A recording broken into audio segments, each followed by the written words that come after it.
So hi and welcome to this first video in the series of videos exploring the product NetSupport School. As you can imagine, we absolutely love this product and it gives so many opportunities for supporting teaching and learning in the classroom. In this introductory video, we're going to show you how to get into NetSupport School. You may notice a few icons related to it on your desktop. You're going to be looking for the one which says NetSupport School Tutor Console. So to get started, what we'll do is we'll just simply double click onto here, and you're presented straight away with a bunch of options, 3 options. And as the icons denote, each of these 3 options gives you more features and functionality. So depending on your confidence levels with the product, you'll probably want to start off, which is where we'll start in a moment, with some of our favourite features and functionalities inside NetSupport School, with some focused features to help get you started. And as we progress through the video, so we'll then look at the primary features in this sort of intermediate option here, and then we'll jump into the full suite of features over here. But to get started, we'll first of all jump into these focused set of classroom features to get started. We click onto here, and we'll know straight away we're asked to fill in some information. Okay, so you can see I've been in before. It's got my name there already. It's got my lesson there already, and you can type in whatever you want into the lesson title area. It could be that you've got a different class. It could be that you want to use a class code from your MIS, your Management Information System. So it could be like 10EN1, let's say, if you're an English teacher, and it's your first set, let's say. So once you've filled in that information, all you then need to simply do is go and choose which area you want to go to. We're going to go to room 1. So I'm going to select that, and I want to collect the names of the pupils, the students inside my class. From when I last used this, I've got this option to get student names, so that's already checked for me. There are some additional options inside here. We can add some new things in over here, and we can remove some of these connections if we want to. That will have been probably set up for you, so probably best to not fiddle around with those things. We can also from here power on devices should you need to as well, but we're going to go straight into OK. So I click on to OK. And what we see then is it looks for machines in the room, and as it switches now on the screen, you'll better see on the student screen it's asked for the student's name. So I'm just going to jump onto the other device and I'll pop in a student name.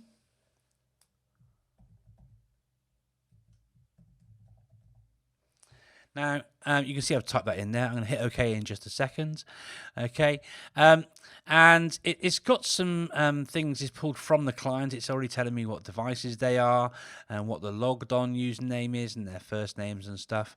OK. I'm going to just hit OK on the student screen now.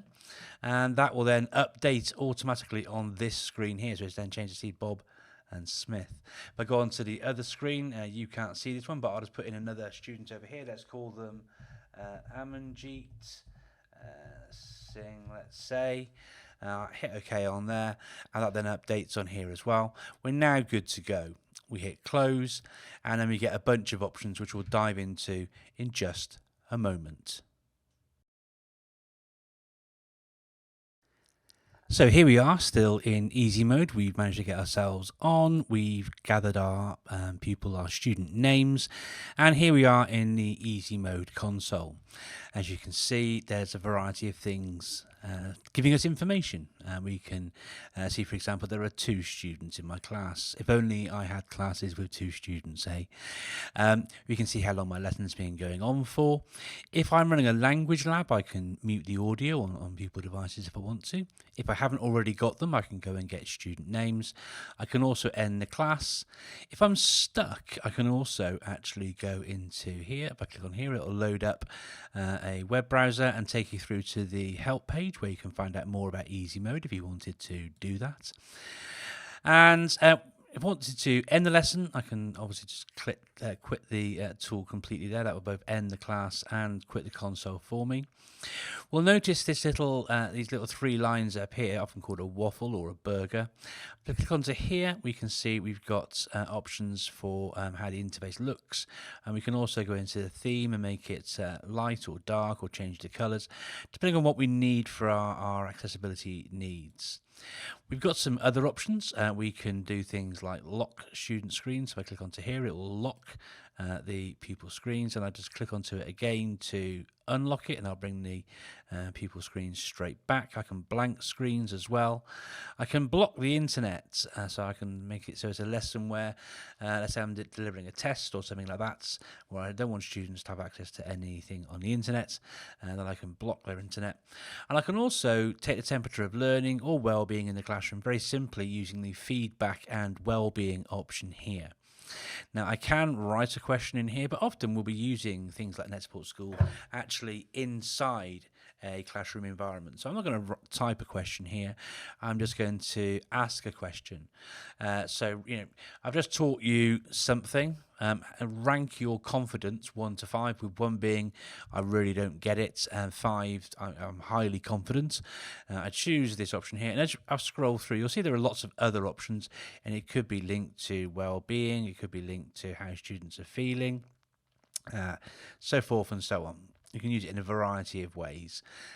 What's nice about it is that you can choose how you use it, but the breadth of icons that are there, and it's the icons in each row that would then be displayed onto a pupil's device. So I'm going to choose the one I used previously, which is the 5 stars here. And so I've chosen that. I can choose to anonymize results. I'm going to leave that open for now. I'm going to click OK.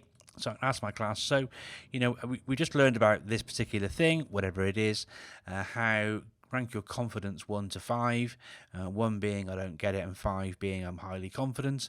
And as the pupils sort of click onto their options, so we can see those then appear, and they sort of concatenate depending on the row here in this chart mode, or we can see them alternatively as a list like so. From here, if you wanted to, we could even print these results, and we can save them. You can see the file types are image generative files. We can just give it a file name and save that if you wanted to. I'm not going to save it, but that should give you a good overview of the different features and functionalities in the Easy Mode console for NetSupport School. So welcome to this next video in the series of tutorials. In this one, we're going to explore the intermediate mode in NetSupport School. To do that, we simply do as we did before. We're going to search out the NetSupport School tutor icon on our desktop, and then we're simply going to double click on it like so. As before, we're presented with 3 options, with our easy mode, our intermediate mode, and our advanced mode. So we're going to dive straight into the intermediate mode just here, with all of the primary features used in the classroom. So we do this with a single click, and up it all comes. And in a few moments, you'll see a similar option screen window as that which we saw in the easy mode. We're asked to give some information. There's a few more things in here. We can put some start and end times to our lesson, but it's very, very similar look and feel, with requesting similar information to what we were asked for before. I'll ask you for your name and your lesson title, or your class, or whatever it is you want to put in there. I'm just going to put in now, this is year 7 biology again. Let's stick with the biology theme. I'm going to choose my classroom, and I'm going to say my objectives are something to do with, and you would obviously write better objectives and outcomes than this, but this will do for this example. So I pop some information into here. I choose the room that I'm in, and I simply go to OK. As before, there are some similar options. I'm going to create a student register, for example. I'm going to hit now OK. Do that, and it will find the computers in the room, and it's this option now for registering students. If you look onto one of these student devices, you can see it here in the thumbnail. and we can maybe flip over to one of these student screens now. You'll see the student screen now has a toolbar on it. It's got the class name, where it is, who the teacher is, and this is the NetSupport School toolbar, which has a whole bunch of information in there: the time, the device that they're using, the class, their teacher, and a whole bunch of other features up here, which we'll go through in some more detail later on. But jumping back into my teacher console, I can now choose to register the class if I want to, and I can choose what things are sort of collated as part of that registration. Okay, I'm just going to stick with first name and surname, and when I click on to register on the student screen, you'll now see, and you can see see in the thumbnail, you'll also see on the student screen as I enter the student name again. Just give them a first name of, let's call it Bob Smith. Press return. Bob Smith is now populated just here. I'll just pop in another name on the other device, like so. Hit OK. I can see now that both of my pupils are registered, and I can just close that away now. I can save that register if I want to as a CSV file into my folder. I can also choose to show printer usage, which is particularly good in classrooms where some of your students, and I've had those classes myself, who can be a little bit trigger happy, shall we say, with the printing options. And there are printing guardrails in NetSupport School to help with these sort of things, which we can look at later. I'm not going to save it. I'm just going to cancel that for now. And I'm now into my console. I'm going to make it nice and big to fill the screen. And we're now going to have a little explore of the interface here in intermediate mode. There are some things you'll probably recognize from easy mode, like the feedback and well-being option just up here. But obviously, there's an awful lot more going on here than there is in the easy mode. I say there are some things which are similar, like feedback and well-being, the fact you can lock and unlock devices, so forth and so on. But we can do an awful lot more in this view. And bear in mind, this is a ribbon style presentation. So whilst we can do things with our clients from the list that is on this ribbon here, we've also got things for options for grouping. We've got options for selecting, different views for thumbnails, and settings for different thumbnails, so you can see their current applications, what websites they're on. Look what we can see when they've requested help. If in some classrooms as well, they're set up with dual monitors, so you can have an option to show all monitors as well. And then we've got view options here as well. Personally, large icons or details view on some of these other views that we've got available to us, such as the internet and application views here in survey and printing and what have you. When we're in these views here, for example, I personally prefer to have it on a view which is detailed, so I can see as much information as possible. But you might just prefer just to have, icons like this showing the list of all the names, where you can hover over an icon, an avatar for a person, and then see what they've got going on their device. You can see lots of information from these hover overs as well. As you can see from this one here, for example, you can see they've got a presentation open within Edge. They're using PowerPoint online. They're connected to a network. They're on charge. They've got 100% charge on their device. All these different things. But let's just jump back. I'm going a bit ahead of myself here. So let's just go back to class and into our main monitoring of student devices view. There are many ways to skin a cat, so to speak, and there are ways in which you can do lots of things actually in different ways. So, for example, I can select one screen here and just lock that particular one, but I could also right-click and lock it. There are lots of right-click options and things available to us as well. I'm not going to dive into everything. I would seriously recommend you explore the interface. But let me just go through a few of these options that are available to us.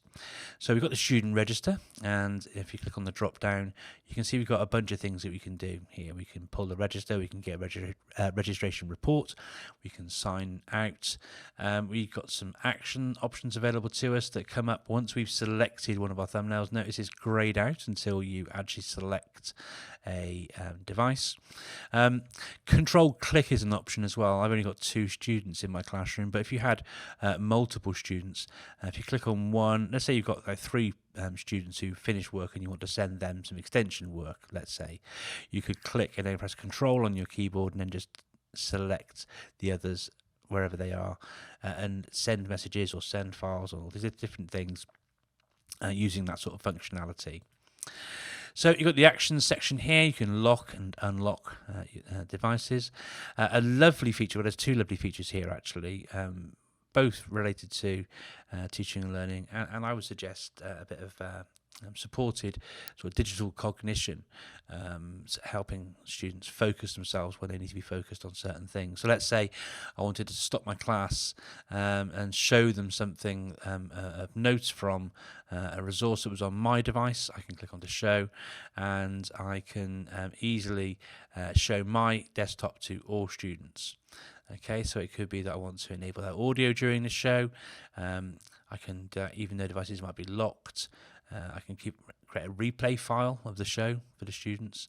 I can only allow access to approved websites during a show, so forth and so on. It's really, really, really lovely feature. If you go into more, there are some more options in here as well, where you can sort of change your various settings. You can change your sort of color depths, so forth and so on. And you might find on your network setup a lower resolution might be better, but you might have a high spec network that facilitates sort of high definition and what have you. I would suggest either have a little play and see what works best for you in your setting, or if you need some extra help, speak to your IT team, who will be able to best advise you on which are the best options to use there. So just cancel that away. So you've got some great options here in the show option here. We can also go across here and we can see we've got web access options. Click on the drop down and you can see we've got unrestricted. And if you have approved and restricted websites set up, then you can those will be ungraded. Those have been filled in, and I'll show you where you do that in just a second. Or you can restrict all websites. Okay. You can, if you want to, at the beginning of the day, power on. You could also power off devices, maybe for lunchtime or end of school. You can also log devices in and log them out. You can start a chat with a client that you've actually selected. You can do that and have a conversation with them. And on their devices, and I'll demonstrate this in more detail later on, students can invoke or request to chat in there as well. Similarly, like we had before, in the easy mode, we've got the feedback and well-being option, and you can also send short messages to a client. So let's say, for example, Bob. I can see here that Bob's doing something they shouldn't be doing. I can send a virtual to Bob, or whatever it is you want to say to Bob. Let's say you've noticed a problem with that, with something they've typed. There's a typo, or they're not doing something quite right. You'll give them some quick formative feedback. You can also do that through the message option there. So that's the first thing on the ribbon here. Within group, we've got the option to create subgroups. So let's say you've got some students in your class that have got English as an additional language that during the lesson you're going to have to provide some extra support for. You can create a group for those. You can set groups for all manner of purposes that best fit your setting with your particular class. You can choose to group students randomly if you want to, and you can have the group bar sort of showing or hide or being hidden depending on whether or not you're using groups or not. You've got options to send files. We've got the message option here again. You can choose group leaders if you want to, and you can do a whole lot of configuration options in here around your group leaders. Should you be doing group work on the through NetSupport School as well. So a whole bunch of features and options here within the group section, and as you'll be hearing through the conversation, there's so many teaching and learning opportunities with the ways in which we do this. So if you're setting up, group activities, you're doing things virtually in a Harkness model. There are many ways that you can apply the tool to fit the setting with your classroom when you're choosing to use technology. It really is superb. In the select ribbon, we've got a few options here. You can have different thumbnail views, so you can have higher, medium or lower resolution. We can have real-time updates. Personally, if it's available, I like real-time because then you can see obviously in real-time whatever pupils are doing on their devices at any given time. And then in the view option, you've got a whole bunch of options here available to you as well. Now, as we move through these different options down here, so the options up here will change as well. So let's dive into this next one down. I'll jump back into class for a second and then go on to the internet metering, internet controls just here. So I can see that I've got my pupils just as avatars. If you like it like that, that's absolutely fine. You can go to view and change that to details, and so you get more information on what's visible and what have you here. So you've got large icons. You can still do the group bar and the action bar and these other things in there as well. You've got some modes here as well, so you can do monitor view, application view, survey view, print view, and this here is basically an alternate version of what you can see down the side over here. So within here, we've gone to class, we've gone to we've seen group before, select, but the big one for us that's different now is we can now see the web access options here. So this is where we can still, again, like we've seen in the other view, go to unrestricted and restrict all, and we can have time limited access and what have you. But what we want to look at now is our website list, and this is where we can set up and load website lists for different purposes. So as a teacher, you'll have multiple classes, and this is where you can, in terms of your planning and preparation, and there might be things that you have sort of setups on a regular basis, specific websites that you want to approve and disapprove and so forth and so on. So you can load those up directly from within here. If you want to do things on the fly, then approved websites can be added by simply going to the plus button here and then completing the fields and clicking OK, and it will then appear. Similarly, with restricted websites, on the plus button just here, you can add them in, and that will then open up these options that are grayed out just up here. Okay, moving down to the application view, it's a very, very similar thing as before. The same options for class and group and select and view appear, but we're now going to look at the application access, and we can again load if you want to existing application lists, or we can create a new one and save it as.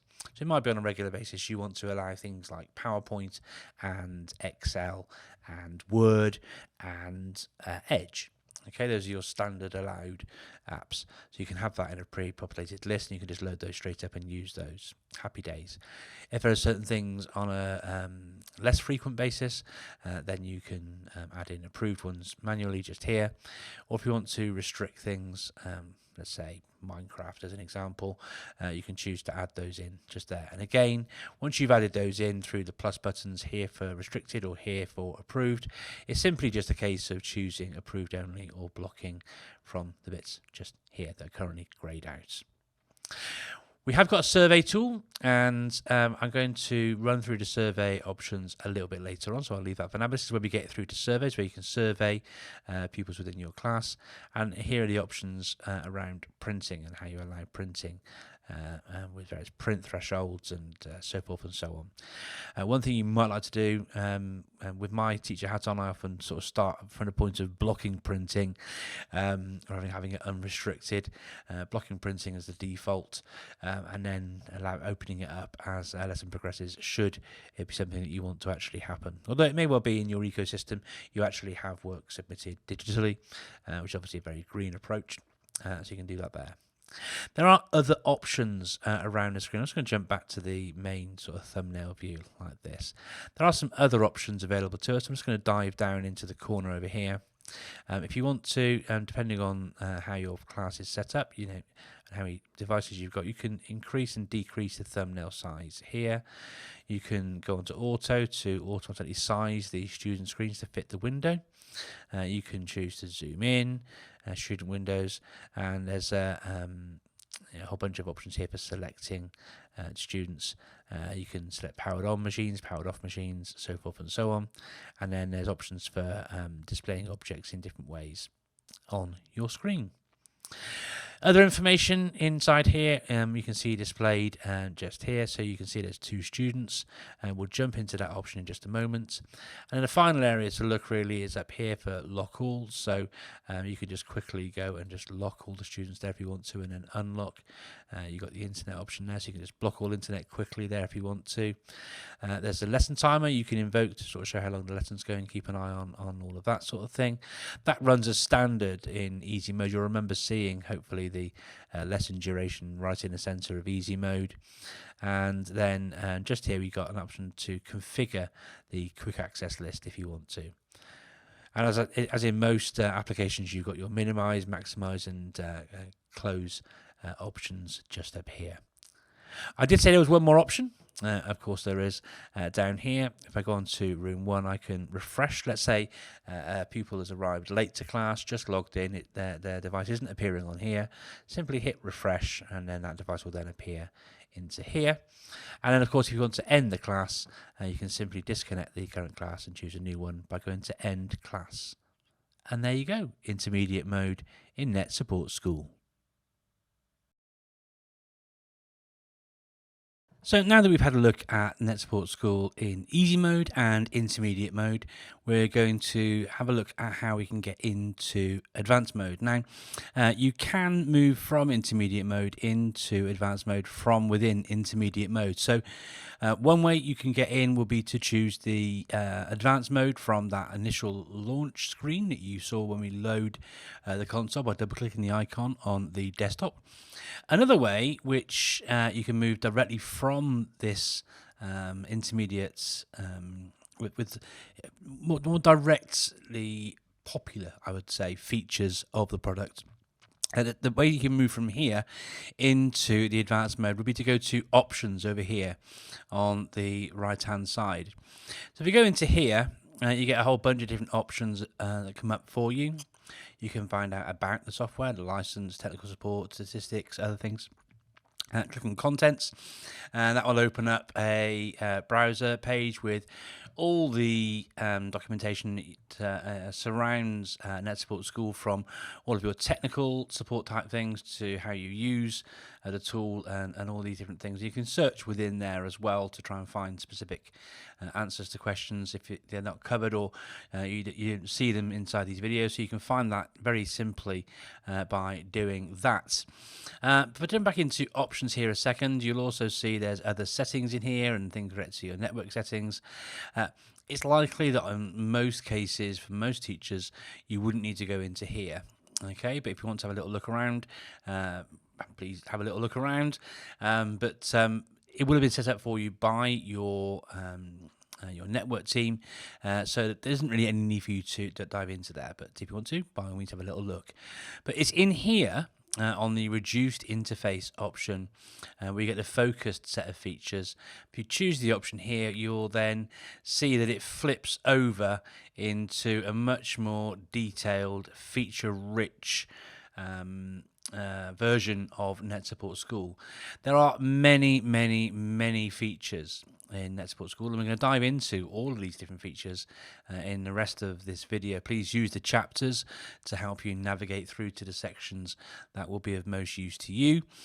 So here we are now, and that's how you move into the more advanced features and functionality. If you wanted to switch back into intermediate mode, you can do so just by going back to options just up here, and then just choosing the reduced interface again. Something I just wanted to spend a moment on as well before we end this little intermediary section, looking at the intermediates sort of setup with these featured set of features. Too many features there, but if you click on this little drop down here, you've got these different things that can actually go into a little customizable toolbar area here, so you can access these things as well. So clicking here will not lock and unlock all students. If you check that, you'll then get the option for a quick lock all. You'll have it here, as well as having it over here on the toolbar as well.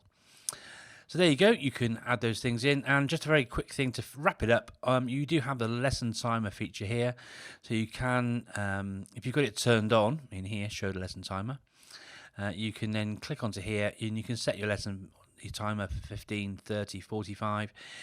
Or if you want it to be a bespoke number of minutes inside your session, simply go into here and type in the bespoke amount of time that you want, hit start, and then the timer will then appear at the top here doing your little countdown, as you can see happening there.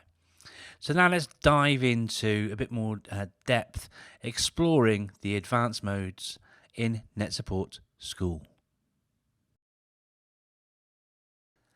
So here we are in the advanced mode in NetSupport School, and we're going to start to work through now the different sections, features, functionalities inside our multi-featured, rich classroom management tool.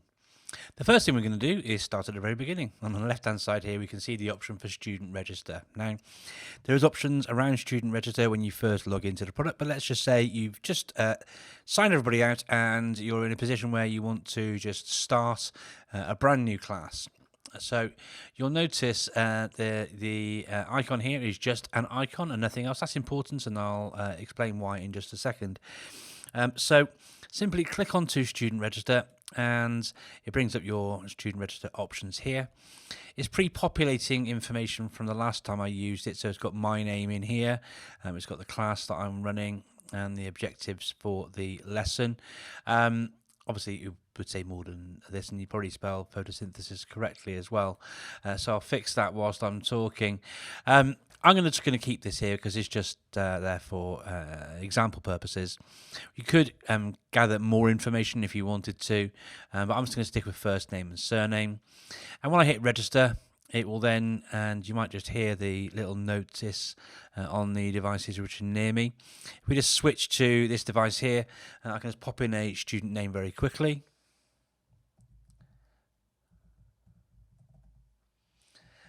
And you can now see that name now appears on the student toolbar, which is here, running here at the top. Bob Smith appears here, and if we jump back onto the teacher console, we can see that it's appeared inside this window here. Let's just add in another student a second over here.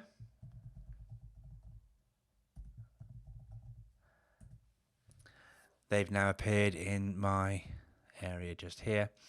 And then what's useful with this is that it enables you to see the names of all of the students on the dashboard in front of you. Depending on which view you're in, I mean, it's nice with a thumbnail view, but whatever the view is, it's likely it's not representative of your classroom and your sort of seating layout with all of your different devices there. So it's super useful, so you can quickly see in a heartbeat, which student is where, which student's doing what, so forth and so on. Okay, I can see that Amanjeet hasn't really got started yet. Bob's already sort of cracking on with his work on photosynthesis. He can spell photosynthesis correctly, clearly. When you're done, you can, I've already got the auto save register there, so that's already saved for me. I don't need to do the register again. I can just click close. My students are registered. It does give me the opportunity to save that register if I want to. I'm not going to save it at this point, but I'm going to leave the show printer usage thing there checked, and you'll see why in just a second. So I'm just going to cancel that. Now remember I said about the icon in the top left hand corner. Can you now see there's a little drop down icon right here in the thumbnail? If I click there now, it doesn't bring up the register to have students register. We get a bunch of options now, so I can get a registration report, so I can get that information. I can actually quickly print it out if I want to. I can actually send that student register to the tutor journal as well, or if it's the end of the session I want to get ready for my next class, I could just sign them out. To help you see the sort of information which is on side, the registration report, I'm just going to click on to here a second. And this is the sort of thing which can be printed out and can be shared inside the journal as well. If it's the end of a session, one of the things that, I mean, it's obviously really good to have the student names and the name of the device they were using. These things can be helpful for lots of other reasons. You might want to ask, students why they're signing in with different names, for example, if you wanted to. I'm sure they would probably marry up there. But the thing which I find really useful in my classrooms historically, and if I was still teaching now, would be this around what pages, how many pages students have printed, how many jobs have been sent. That's really, really useful. As someone who's taught for many years, I know that the students can sometimes go a little bit wayward and get a bit trigger happy with their clicking on the print button, and it's important they're aware of all of those things. I did share in an earlier part of this video how you can block printing straight away, and that's something that I would recommend that you sort of instill as something on a regular basis. Every time you're running a class, have printing turned off and then allow it as is needed to try and keep those costs down. But really useful to have that information on this report anyway. So look, there you have it. I'll just close that down now because I'm ready to crack on with my lesson. But we were looking at student register, and that's how you do a student register and how you access the information beyond. And don't forget, end of your lesson, just click on to sign out your students.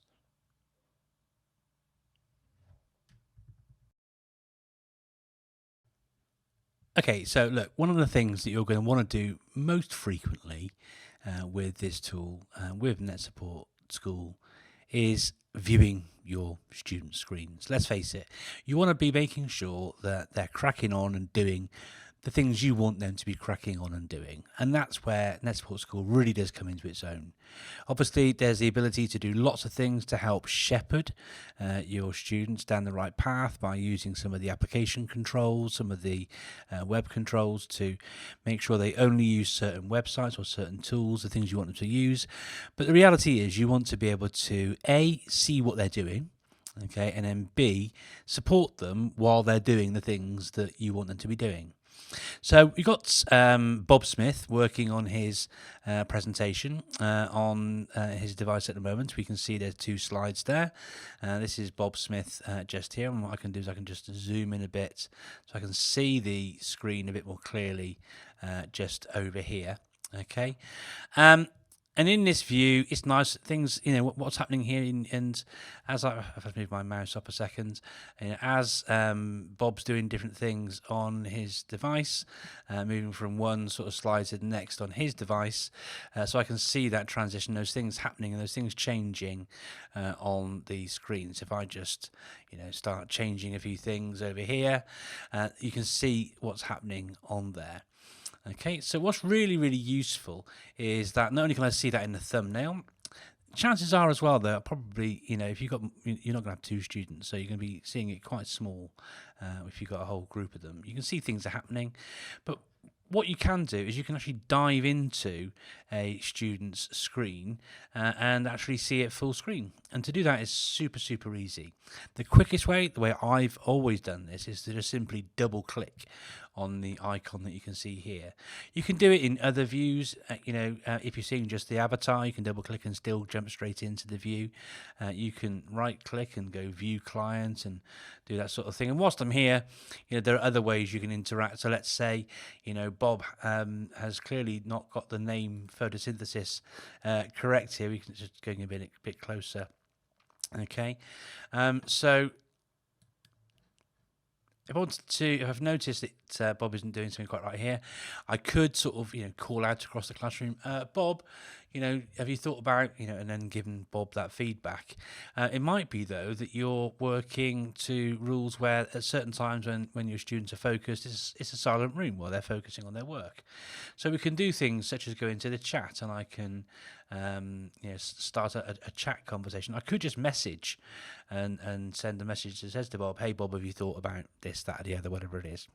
You can choose these options so you can have those means of communication and choose which one sort of suits you best when you come to do that. But the ability to view a student screen is super useful, and there's a variety of ways you can do it. Let's just recap.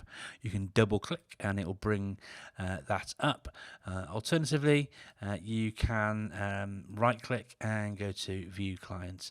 And remember, depending on which view you're in, doesn't really matter too much. Let's just jump into this view, for example. I can still just double click onto here and still get through. And the same is true in other views. And whilst we're here, it's important to notice and note the things you can do once you're viewing a student's screen as well. So what I can do is I can just share. Okay, so we can both use the mouse and keyboard at the same time. I can make it so I'm just actually watching it, or it could be that I want to control that device entirely. So, Bob can be, trying to do things on his device right now. He can't do anything now because I've got full control of that device. What I can also do is, working across the toolbar here, then so I've got some other options. I can optimize for color depth and speed, or for quality. I can send control and delete to the client, which can be useful for logging students off, or a variety of other reasons. I can just blank their screen rather than locking it. Sometimes when a student is maybe not doing quite the right thing, okay, we might want to get some evidence of that, so we can always take a screenshot by clicking onto here. If you click on a drop down, then we can open a folder where we can find those screenshots as well. If it really is needed, I can just log out Bob, I can reboot their device, I can scale to fit, I can go full screen, and I can fiddle around with different aspect ratios, go to different screens, scrapes and various compatibility modes. I can sort of show or hide the navigation window. I can send things from the clipboard, retrieve things. I can turn it on so it automatically sends and receives clipboard contents if we're working with the copy and pasting. We can add some quick launch options in here and add some more things into there if we want it as well. Bear in mind as well that we've got other options on, because this is a ribbon interface rather than a menu interface or a standard toolbar. So we go to Tools. We've got things for file transfer and chat, and annotations as well, which is really useful. So I can just go on to annotate, and then from the annotation tool here I can then do things with files and pens and shapes and colors and fonts and all this sort of stuff directly on the pupil device, student device. Click back onto there, and that will turn the annotation feature off. And the final tab here, brings up the final ribbon, is to do with communication with the pupil. So it could be that you've got people in a room and they're wearing headphones and working in that sort of way, so you can have a variety of conversations. And this is also useful when you've got a setup where people are in different rooms, so you can, or in different locations, so you can have a variety of sort of conversations using the audio feature there whilst you're connected with the student or the pupil. Bear in mind you've still got some persistent things as well: muting, locking, internet, all these shortcuts and things persist at the top here, as you see in your main window behind just over here. To come out of this view where you're sort of diving onto a student screen, simply close the window and you're back where you were originally inside NetSupport School. My favourite view, and we'll dive into the different views you've got in a few moments, but my favourite one, again, because most of the time what you can want to be doing is actually monitoring what students are doing in the classroom, is this view here where you can see the thumbnails, so you can see what's going on. So that is how you view a student screen in NetSupport School.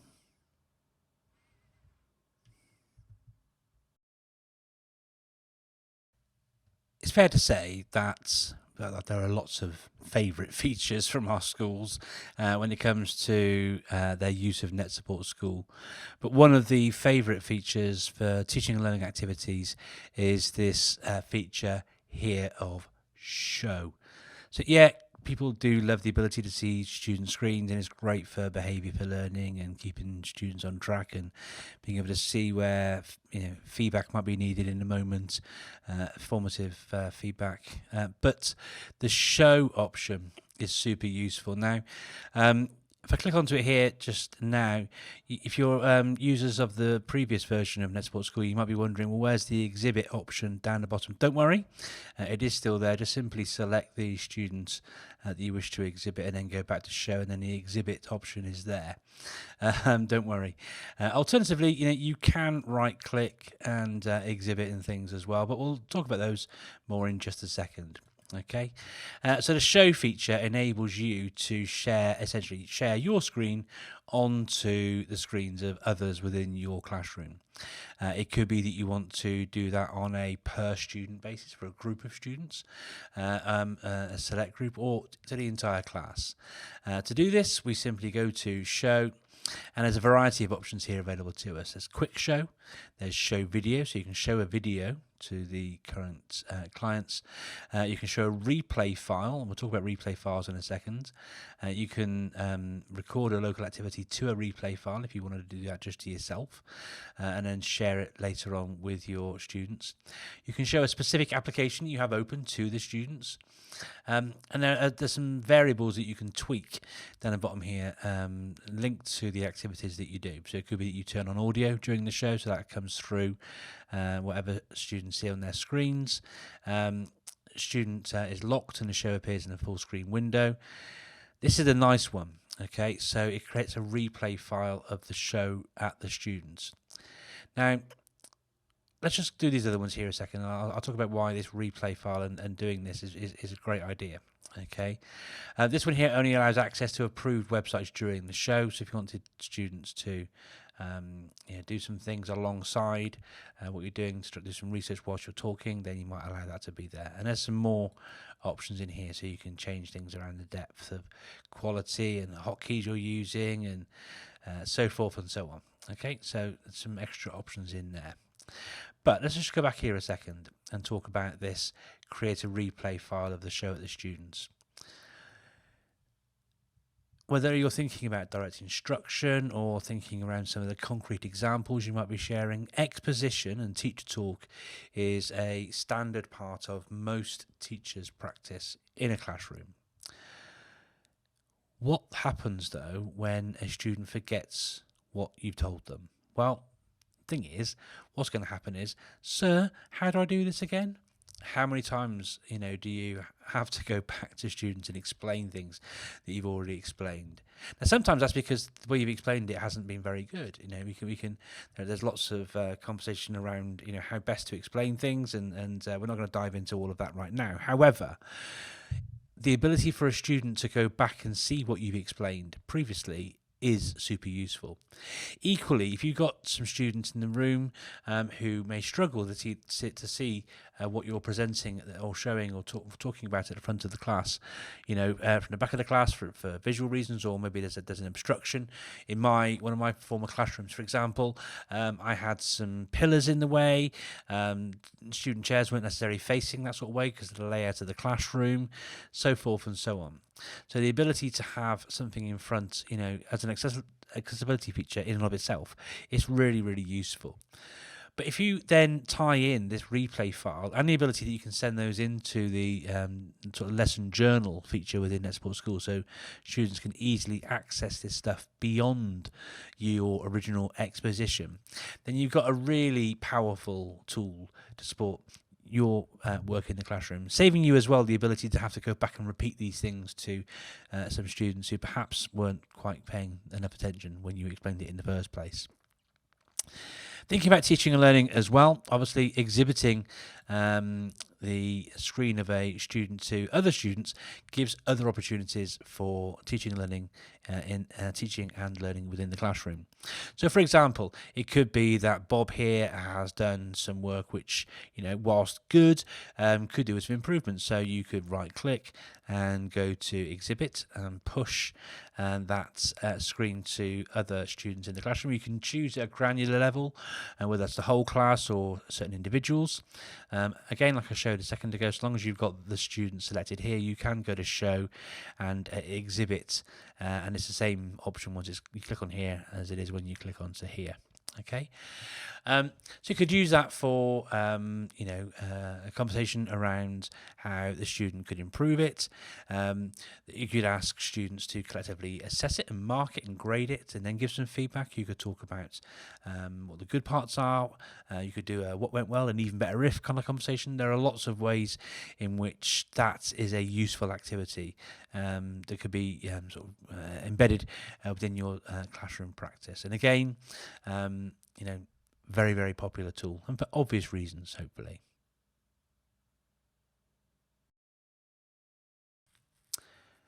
So in this section of the video, I wanted to spend some time talking through how we use the whiteboard feature. We've just been through the showing and sharing of screens and things, but now I wanted to talk about how we can actually collaborate in a space and use it for more feedback and conversations around learning and teaching. So to access the whiteboard, simply head to this icon here at the bottom of this list of options, and don't worry, we'll get into the rest of these later on in the video, don't you worry. But in here we can use an interactive whiteboard with the students in your class, and it's a super easy tool to use, but in with lots and lots of different ways in which it can be used. So we first of all click onto here, so that brings up the whiteboard here, and as it's telling us very clearly, it's not currently being shown to the students. That's fine. To turn on the whiteboard and have it displayed, you must click the show button on the ribbon. Very helpful, thank you. You might want to turn that off, but it's there as a handy reminder if you need it. So you can see the names of our students on the right hand side. We can see we've got a bunch of things happening here. So we've got some color choices and widths and shapes and tools and things here.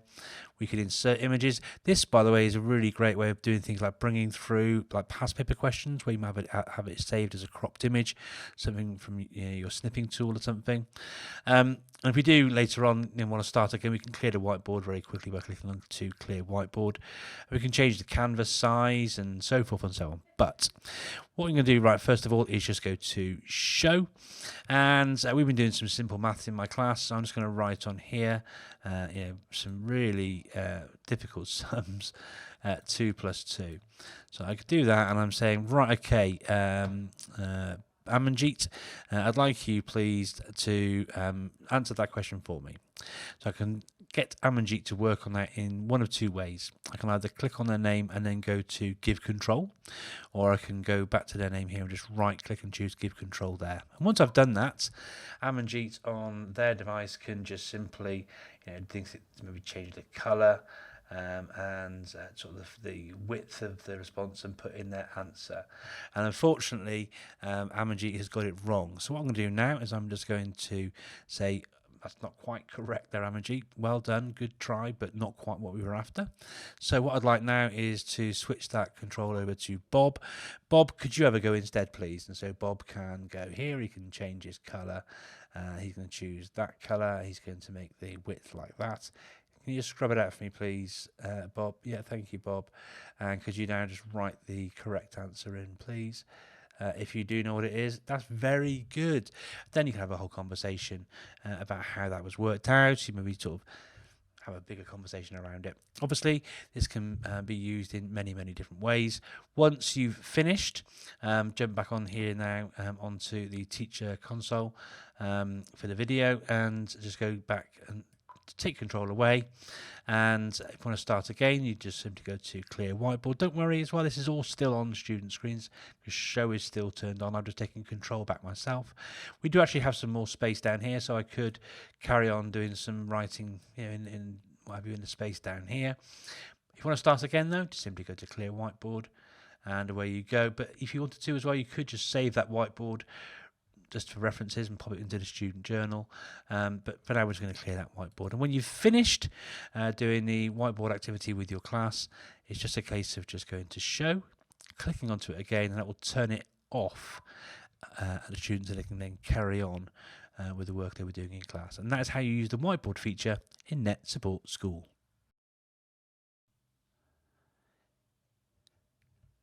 So it is an unfortunate thing in schools that children don't often behave themselves.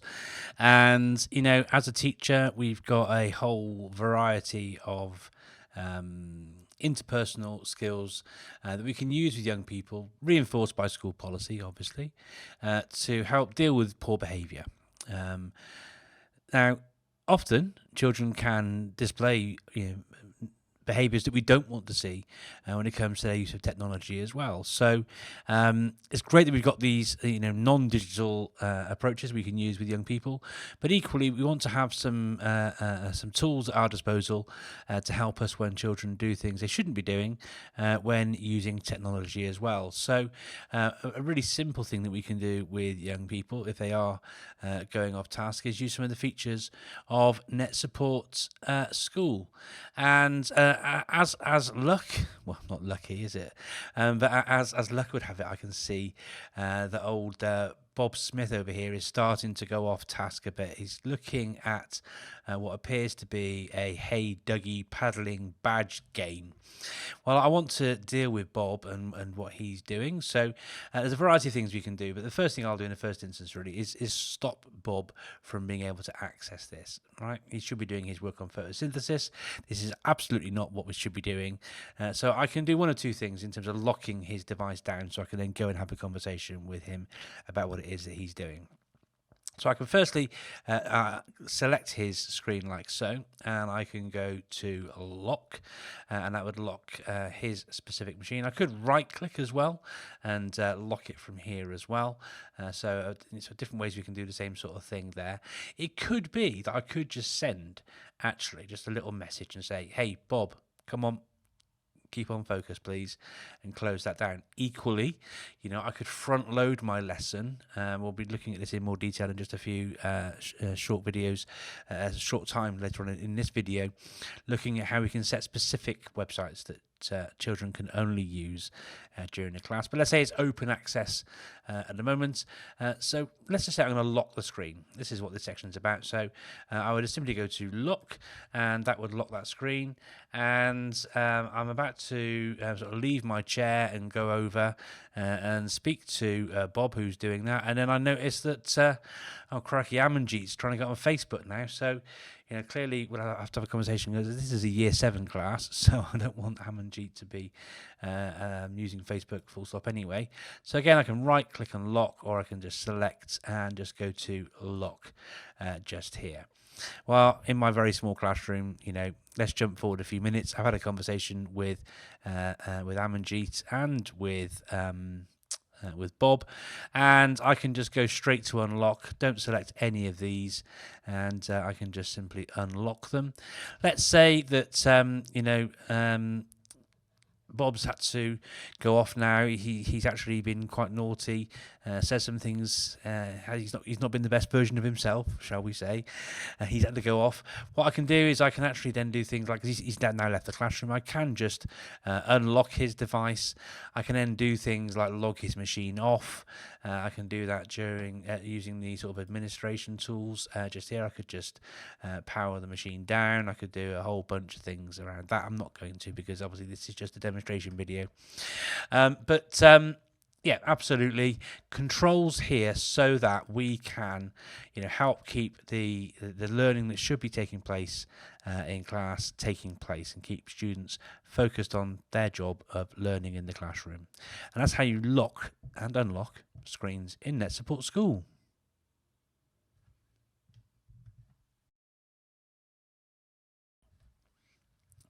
So in this section of the video, we're going to look at students' access to websites and apps. Okay, and there are two main ways in which we can deal with that.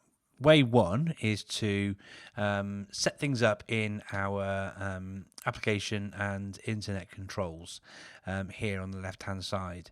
What we can do in here, for example, is we can set up approved websites. Here's one on Brightside Photosynthesis, for example. I could have restricted websites, like everything under the sun if you wanted, or specific ones if we know about it, and so forth and so on.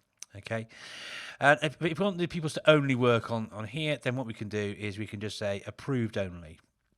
So the only websites that students and pupils can access is simply this particular website. Okay, it helps keep them focused and in one particular place and space, and that's really good.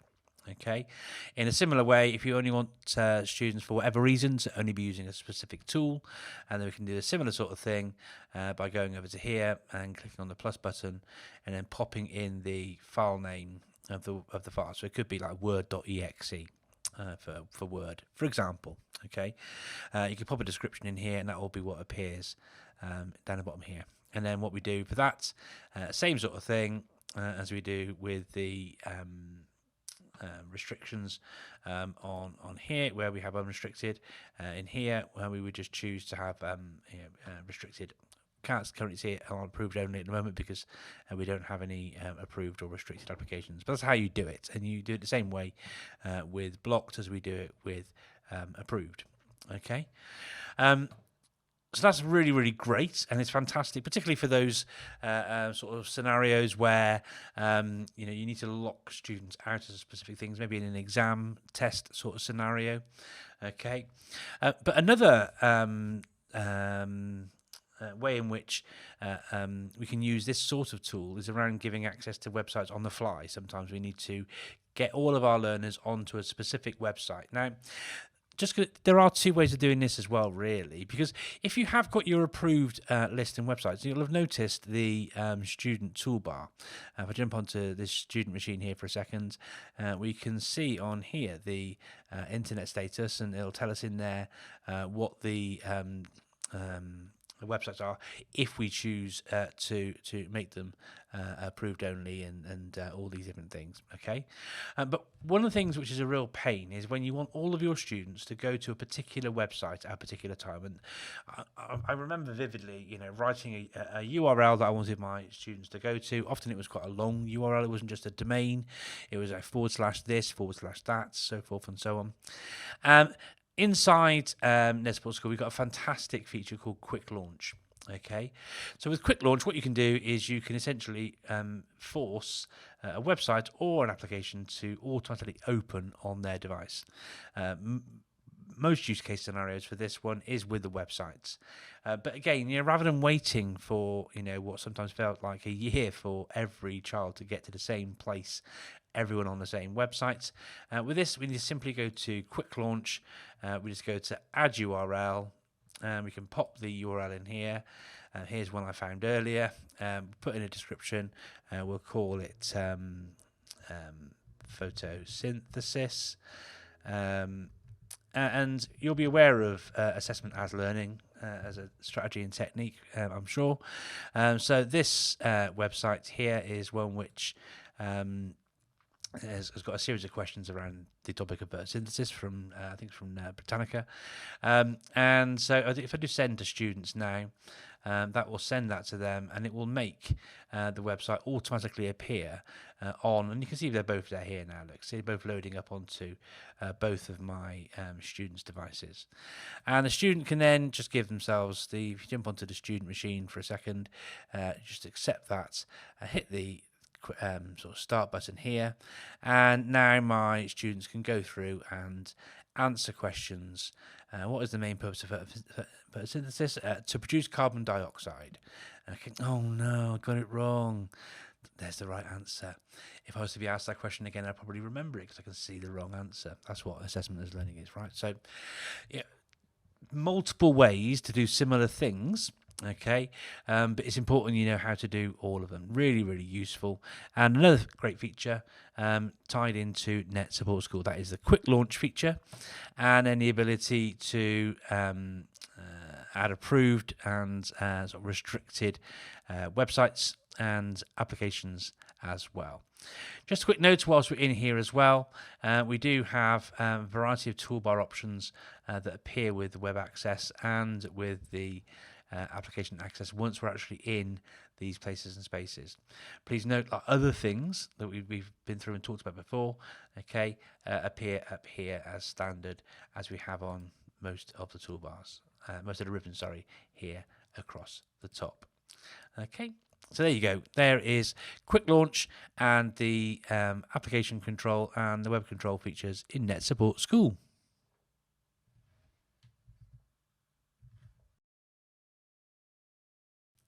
So if you're in an IT suite, it's very likely that a lot of your students in the room will have access to some kind of desktop device. And many desktop devices come with CD, DVD, drives, on occasion Blu-rays, but they'll have those sort of things on them often. They'll also often have USB ports on them as well for plugging in devices and all this sort of thing. But it does open up vulnerabilities to those devices. So to help with that, NetSupport School does have some safety features built in. On the left-hand side here, we have our navigation to our different sort of sections of the product. and one just here, which looks like a USB stick, in fact, is where you can control audio, USB, CD, and DVD devices. So if you click onto here, and you'll have the avatars for your individuals in the classroom. Don't select any of them. If you want to granularly apply controls, then you can obviously select or control click to do the granular selection, but we'll click away from all of those. And over here on the toolbar, we'll see we've got the options for access to USB, DVD, CD, mute sound or unmute sound, enable a webcam, disable webcam. So we've got these opportunities to sort of control what the different machines within inside your class can have access to. So, for example, USB, if I want to make it completely blocked access, then choose block access. We get a little icon which represents that as well when you do that. So we can also then make it blocked access for CDs, and we can see the updated icon there as well. We can mute sound, another update to the icon there. We could also disable the webcam, although there's no actual iconography for that just there. And then let's say that Bob needs to, this isn't actually a photosynthesis lesson, this is a language lab lesson. And if I click onto Bob and then go to unmute sound for Bob, that will unmute sound for Bob, but leave things muted for Amanjeet like so. So we can do it at a granular level or a whole class level, and we can control things across USB devices, CD, DVD, muting or unmuting sound as required, and enabling and disabling any webcams on devices as well. And that's how you can apply controls to the use of CD, DVD, USB and audio inside your classroom with NetSupport School. So I wanted to talk now about the keyboard monitoring feature that's built into NetSupport School. Now, this isn't to be confused with any kind of safeguarding software that tracks keywords and these sorts of things. We do have these sorts of products. In fact, you may well have NetSupport DNA, a world-class, award-winning product, which has safeguarding keyword tracking built right into it. This isn't about that.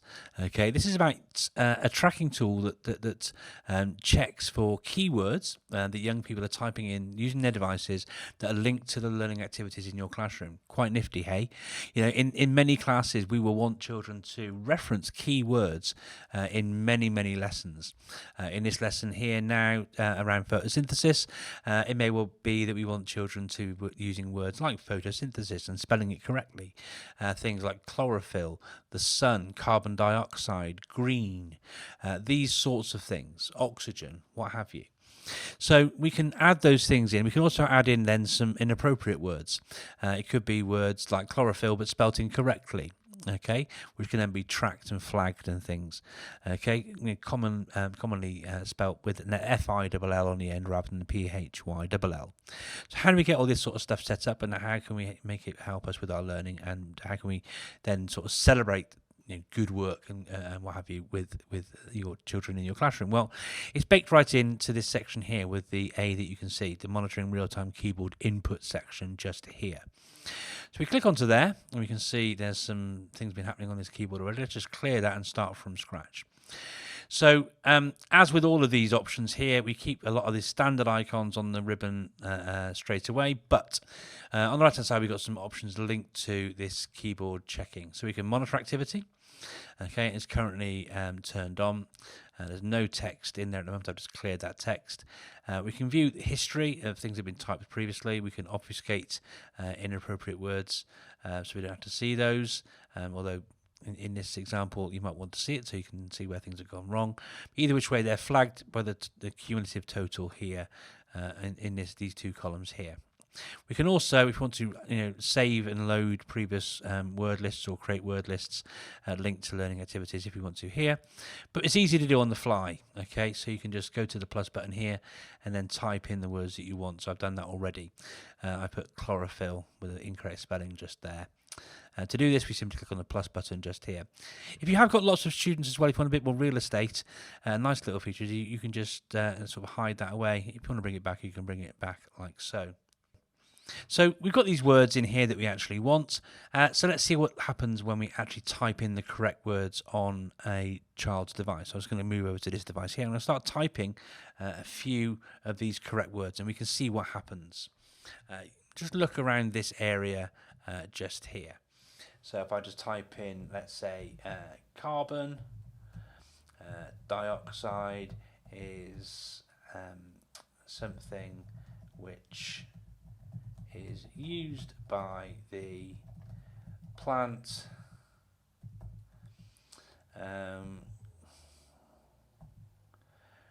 chlorophyll is important. You can see as I'm starting to put in these important words, and they're part of this, they're highlighted. You can see where there's been mistakes, and I've sort of pressed a backspace and fixed spellings and what have you. But we can see that the target words are appearing as a total here. Now look what happens if I type an inappropriate word. So I'm just going to put in the incorrect spelling of chlorophyll. So there it is. And just going to press space to move it forwards, and so you can see the ragging, the colouring here of these words there. So, not a safeguarding feature, but really useful in helping you keep a track on.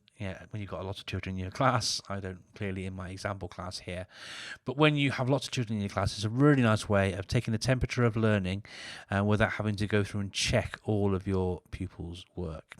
Obviously, you can see it while they're typing. You can then go and jump into their history and see all the different things. So I just choose Bob here, for example, and go to history.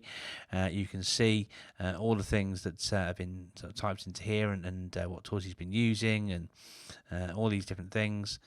Okay, so really helpful, really useful little feature.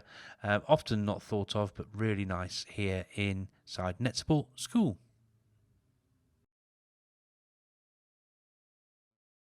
In this video, we're going to be exploring how we can manage printing in the classroom. Print management is something which is super useful and obviously helpful in managing printing costs.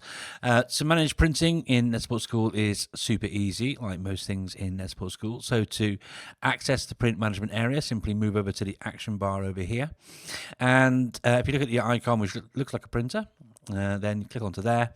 That then takes you through to your print management view, and you'll notice, as always, you'll still have your sort of standard icons here in the class ribbon, but on the right hand side we now have some different things available to us. And clearly what we want at this stage really is to not have unrestricted printing on.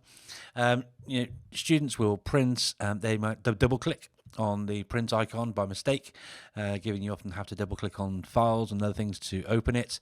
They also might sort of be bored and click repeatedly because the printing hasn't come out yet, all these different things. So the first thing you might want to try and do actually is not have unrestricted printing turned on, but just simply having block printing, and you'll notice straight away it updates here. Okay. During the course of the lesson, if students ask anything to print, their total print jobs and pages printed will appear up here.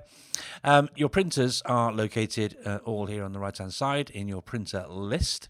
Okay, and if you did want to see more in the print queue here, you can just adjust the height here by moving things up and down and what have you. Okay, one of my favorite features, because students do repeatedly press the print button, okay? And so if you got repeated items in the print queue, this idea of deleting duplicates is super useful. So just tick the box there in order to delete any duplicates that are in the list there. You can view the history of what's in there, and you can also set some printing thresholds. This can automatically pause and delete print jobs at students with certain thresholds sort of put in there. So yeah, a whole bunch of features in here to really help with managing printing in your classroom. It may well be that you want to, have a rule where you check a pupil's work before they actually print it out. So, you could block the printing and then release them on a sort of need by need basis. You can pause printing if it was unrestricted and open. You can block printing completely, so the students can't send anything to print at all, so forth and so on. So that's how you manage printing in NetSupport School.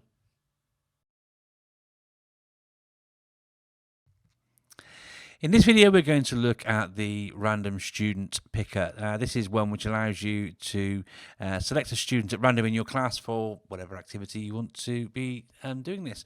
Now, it may well be that you want to do pause, pounce, bounce. It might be that you want to sort of randomly choose children for an activity.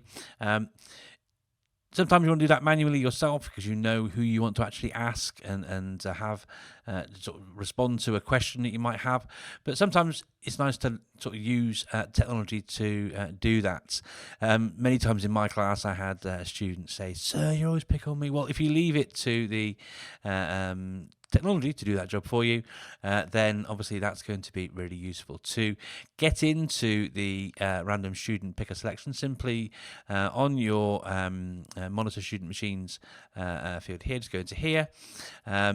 Nice and easy, so you can see which students are being picked from here. You don't have to do it from here, but you can. I like to do it from the monitoring student machines thing here because I can't see their screens so easily. Go to the select option just here. You can choose how many students you want to pick. I've only got 2 students in this demonstration class, so I'll leave it on just 1 student. There are some other options, so you can choose to have a sound played. You can choose logged in, logged out, so forth and so on. Other options to sort of select here. When you're ready to move forwards, simply go on to random students and click onto there. And then it will flop backwards and forwards with some markers on the screen, and it will choose a student. Okay, and the student that was chosen in this case was Bob Smith. So let's just repeat that again. So we simply go random students. It pops the question marks on their screens, and then boom, it chooses the students. And this time it's this one here with Amanjeet Q&A. You have been randomly selected. And that is how you use the random student selection tool in NetSupport School.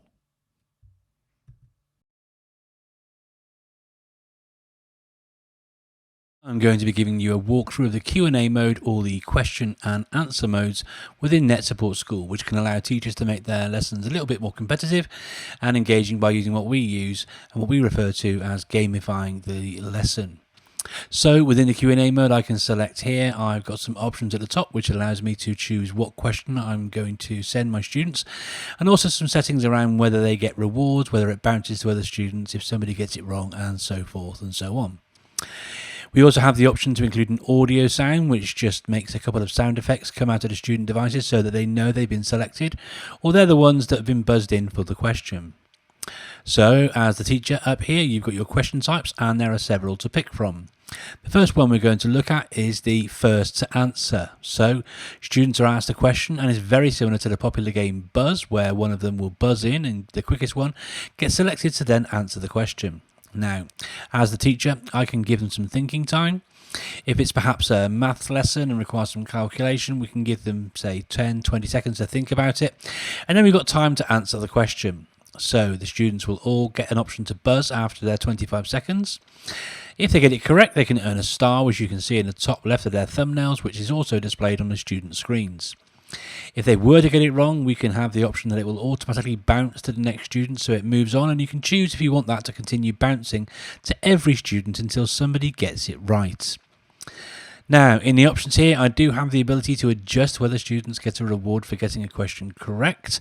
If a student gets a question correct, they are then excluded from further questions to give the rest of the class a chance to answer a question themselves. You can also have the students lose a reward if they get it answered incorrectly, and also, if they're incorrect, they will be locked out from further questions as well.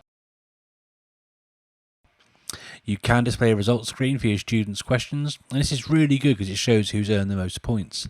You can, however, define that it's only the top 3 or maybe the 5 students only showing the top results, because we may not want to show the students that got the lowest scores.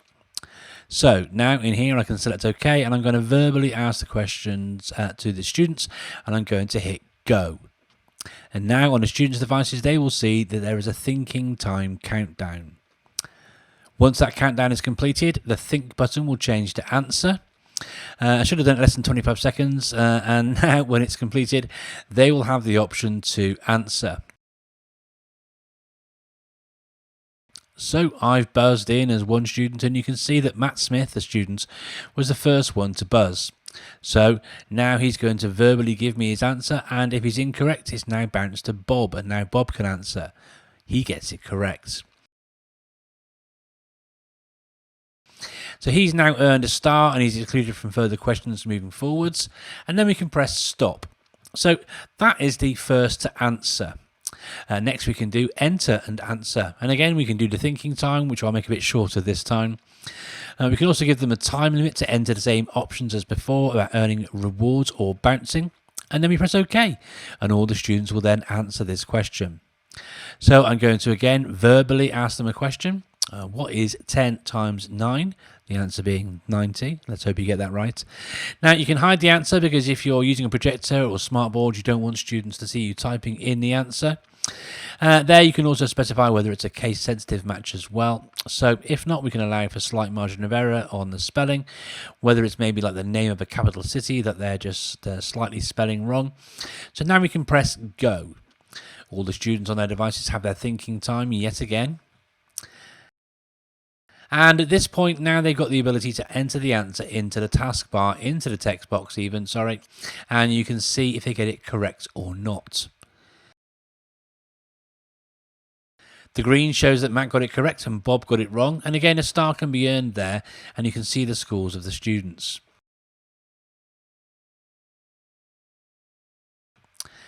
Next up, we have got a potluck or random selection, and this will essentially allow me to pick one or multiple students at random and ask them a question. So there's no favoritism, there's no preference. We are just randomly selecting people or multiples. So I can then do that, and it's going to bounce between the students, and I'm going to ask them a question, and if they get it right, they get an answer as before, a star as before. Moving on.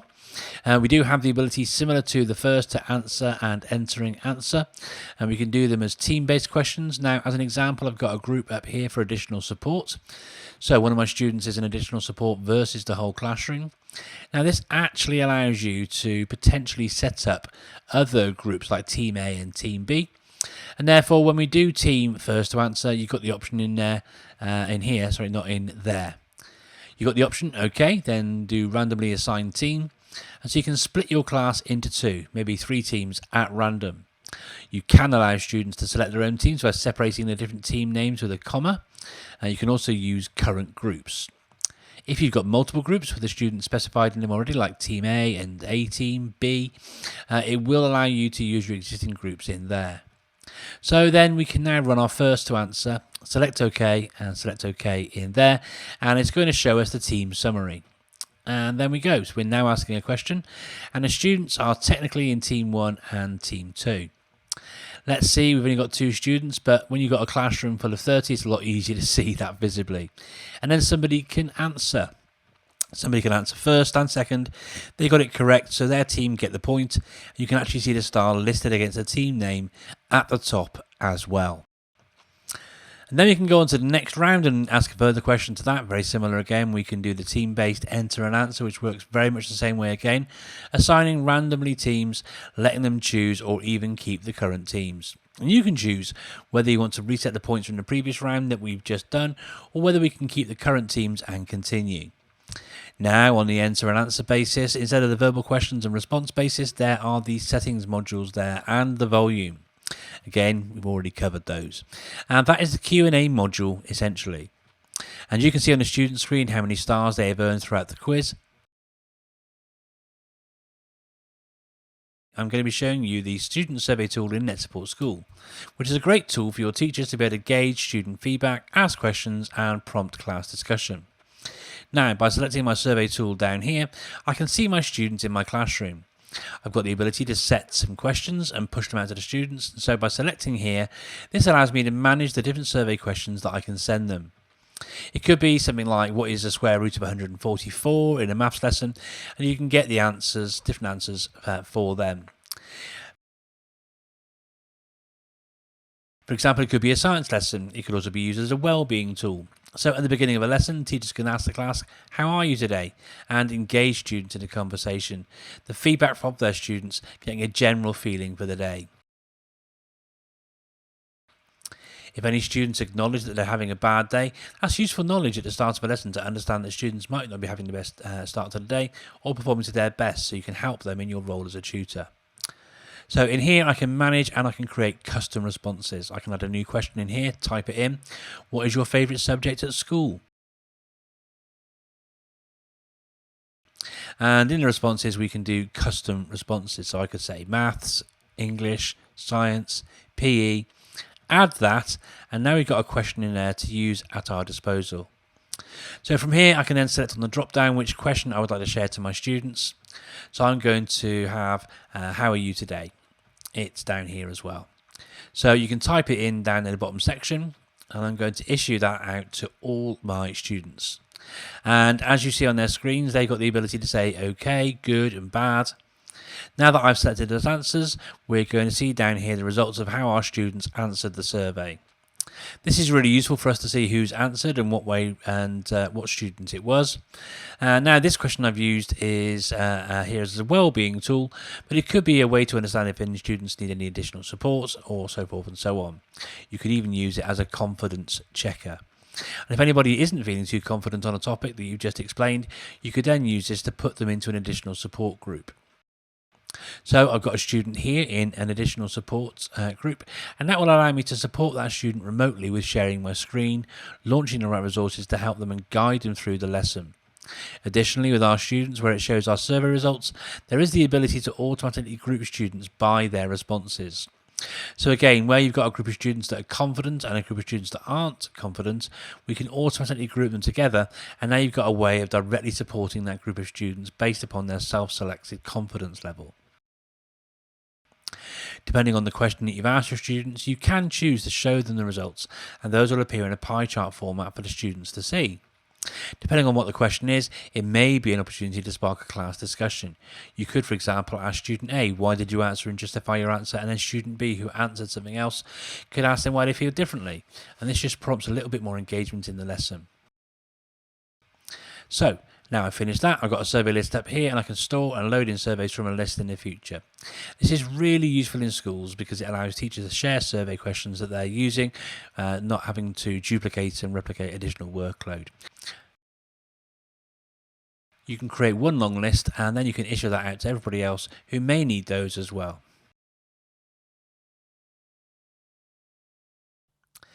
So in this video, we're going to have a look at the feedback and well-being options. Previously, earlier in the video, you'll have seen how you do feedback and well-being checks in easy mode, but it's done slightly differently inside the more advanced console. You'll notice you have the feedback and well-being tab up here, and click onto there and you get a brand new ribbon which gives you the option to do the same things as you've done before, basically. So if you were to hit the feedback and well-being option there, that request feedback or check students' well-being. So click onto here, and then you get the same window as you'd seen previously. So you can ask students a question, which is optional, or you can just ask them verbally in the class. You choose the option that you want in terms of the response. You can anonymize the results here should you want to as well. Pick the one you want, hit OK, and then as before, the students get their things appear on the screen. You can see that having appeared on the student screens here. They choose their response, and on our screen we then see what those responses are. Anonymized is turned on, so we don't know who has said what. Okay, remember we can view that as a chart or as a list like so. We can choose to save that or print it if we want to, or if it's done, then it could be a simple close button. Remember, we can use this for feedback as well as well-being checks. So, in the earlier example, we talked about ranking confidence with topics. So, how confident 1 to 5 are you, with 5 being I'm really confident and 1 being not that confident. On the topic of photosynthesis, students could then self-select, and that'll give you a good temperature test on all of that. Okay, so that's how you do the feedback and well-being options inside NetSupport School. There are some other options for sending stickers to students as well. So if I just select this student here, and I can send a sticker to that student which represents how happy I am with them, and it could be a whole other bunch of reasons. There's lots of different stickers to choose from. do the send sticker, and that sticker then appears on their screen, and it could be, a nice response, a little way of a little visual note to help your pupils know you're checking in on them, and also some little visual feedback that you get within their work. And what you'll notice is that those different stickers not only appear as a little pop up on the screen, see nice and large, it then also appears on the student toolbar just up here that you can see just here. So there you go. We've got the option to give rewards and things as well for students here in the feedback and wellbeing section. You can just choose a student and then go give reward, and that does a similar sort of thing to the stickers. You can see the award has gone on to this student screen, and just like you saw with the sticker going here, the stars then go over to here. Okay, you can also choose to remove rewards and remove all rewards and clear things and go back to ground zero as well, so forth and so on. But that's the feedback and wellbeing options inside NetSupport School. In this video, we're going to explore the student toolbar. Now, you'll have seen this appearing in all these thumbnails and all of the other videos we've had where we jump in on the student screen. But let's have a little exploration of what happens and what you can see on the student toolbar. So let's just jump onto Bob Smith's screen for a second. Let's just make that nice and big so you can see that as large as we can. Go full screen. There we go. So when we're here, inside Bob's screen, let's just move this out of the way a second. Nice little floating toolbar, so when you're full screen you can sort of fiddle around and move around and expand the toolbar and close and so forth and so on. Let's have a little look at the toolbar and work from left to right. So on the left-hand side, you'll see any stickers you've been sent. You can see a little icon which represents the students, the name of the student as registered in the beginning of the class, and it gives you the time, the date, and any rewards that have been sent across to the students. It will also have some information that you've entered, such as your room, your name, the class name, so forth and so on. All useful reference points for a student to have, but the most useful area really resides over here on the right hand side. So the first thing we see here are the section where students can access any resources. If you shared resources with your students during a course of a lesson, then they can go into here and access those resources. Nothing for this lesson, and it tells you when you hover over. It also gives you an idea of what your learning objectives are. If you click onto here, you get a little pop-up that comes up and tells you what the objectives and the learning outcomes are just here. Happy days. Click on the X to close that. Alongside, beyond there, we then have device control, and the iconography on here represents any kind of controls that are being put into place on the device. So this one here shows that CDs are not allowed. This one represents that no USBs are allowed. So that's a really useful sort of reference point just there. This, with the tick, shows that keyboard monitoring status is turned on. The little tick represents that. Next to this, we've got the print status. The line through it, strike through, means that printing is currently blocked. But if it wasn't blocked, students could click on here and see the print queue and the status of their printing if that was opened up. Alongside from that, we have application status, and I haven't got anything there turned on, nor have I got anything turned on with the internet access as well. So it's unrestricted.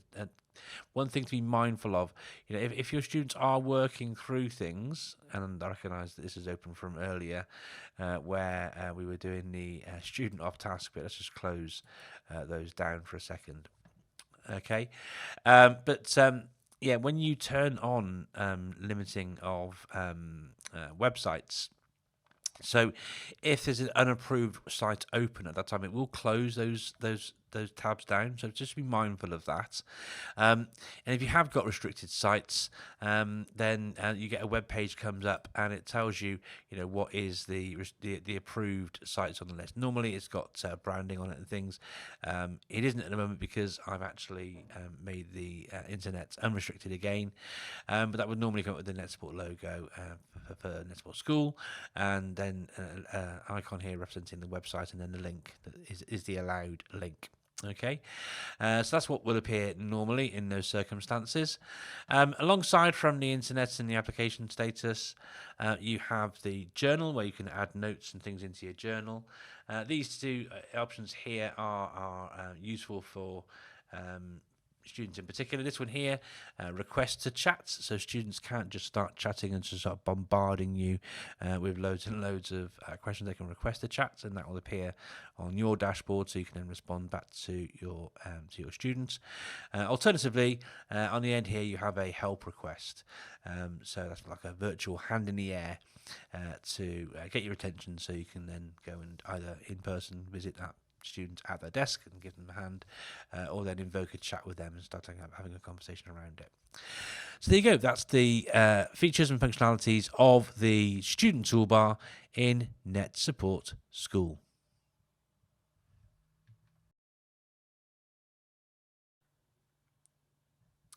Hi and welcome to this part of the video where we're going to explore the student journal inside NetSupport School. Now this is an absolutely lovely feature. Often there are different types of resources that you want your students to have access to during the course of a given lesson. It could be there are specific websites you want them to explore. It could be that there's a resource, an image you want them to reference. It could be a formula. It could be some general notes, some quotes you want them to work around or think about. Lots of different types of collateral that will support the learning activity you've got taking place. And all of these things can fit inside your student journal. To create a journal, well, you've got to start it. So first of all, make sure you're on the journal tab on the option just here where I'm harnessing at the moment. And that will bring up the journal ribbon. So the first thing you want to do is go to start. Okay, so click on start. And you can start one by clicking on here, but I'm going to start a brand new one here. When we do that brand new one, I'm going to give a new one, 7 Biology live, we'll call this one, just because we're doing this one live. Okay, you can pop in the class name if you want to, Y7 Bio, let's call that one. Hit OK, and that journal is now starting. Okay, and you can have some controls with that, so you can view it at any time as a PDF here. Okay, if you put something in by mistake or you think it isn't quite right, you can undo the last add. You can stop it at any time. You can choose to print it out if you want to, and you can synchronize this and the students' journals, because students can add things into the journal themselves too. Okay, so you can synchronize that content too. What you can do is you can add the student register to your journal if you want that to be something that appears in there. You can go into notes and add a note by going on to notes, click on here, and you can type the notes and you can send that to a selected student or to all connected students like so. Okay, so the note could be this is a note, for example. Hit OK. There we go. Brilliant stuff. In a similar way, you can add a screenshot of an application on your desktop. You can also send through the approved websites list to the journal. If you've completed a survey and you want to send those results through for whatever reason to your pupils, then you can do that there. And you can also add a targeted word list to the journal.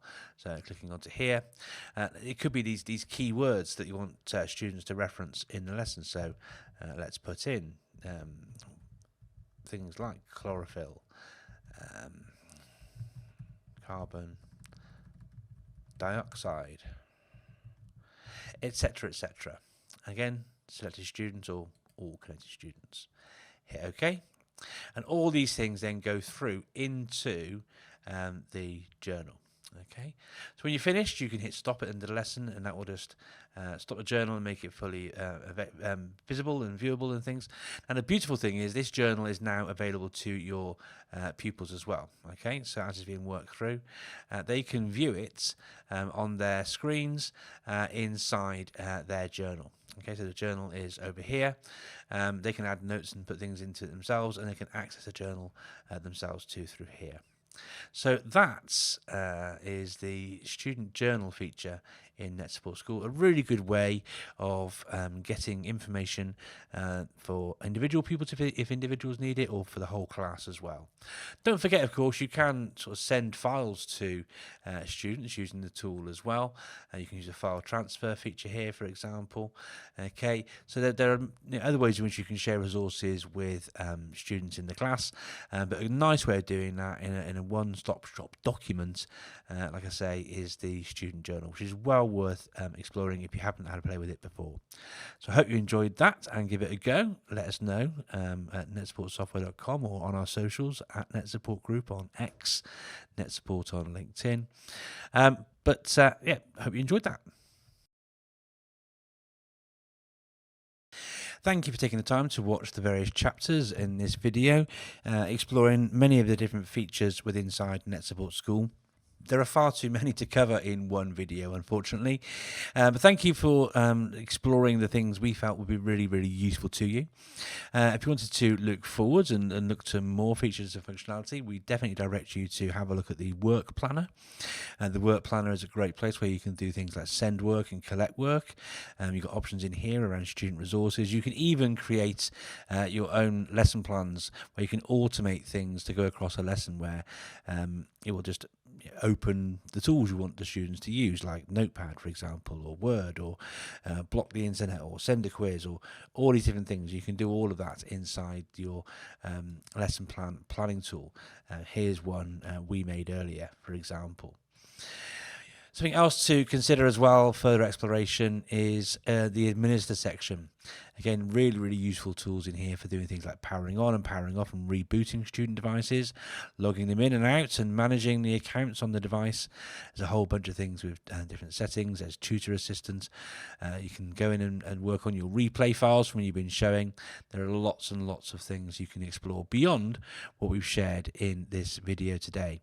And if you're looking to do some customization to make it work for you, please do have a little play around up here where you can actually customize this little toolbar that you have access to up here, and you can just customize that in really easy ways. Just choose the things you want to appear. If you want something to disappear, then you can just tap on it and it will remove it from the list, as you can see me doing just here. So another little thing to explore just up here. And finally, you might like to have a little look at how you can customize the action bar here down the side. You can also, in the view area, do things like have the group bar open if you've got different groups set up. You've got the action bar setting, so you can hide that if you want to give you some more visual real estate if you want to.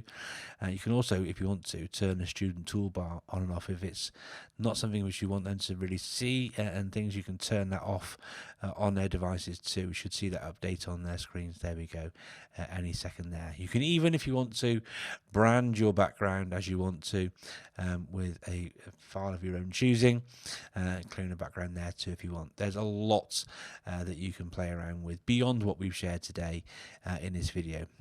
I hope you find it super useful. We'd love to hear from you about how you're using our software. If you've got some feature requests, we do try to co-produce our software. If you've got something which you feel that would be really useful for us to have in NetSupport School, then please do let us know. We're easily discoverable. We're on netsupportsoftware.com, or you can get in touch with us on our socials. On X, we are NetSupport Group. On LinkedIn, we are NetSupport, and you can find us on other socials like Facebook and Instagram and so forth and so on as well. Listen, it's been really delightful spending some time with you, showcasing some of these fantastic features that support teaching and learning. You know, technology in the classroom, it's too important but too expensive to leave to chance. And we love the fact that NetSupport School really does help you with your job of teaching young people. And, you know, what better job is there? So listen, thank you so much, and we'll see you on the next video. Thanks.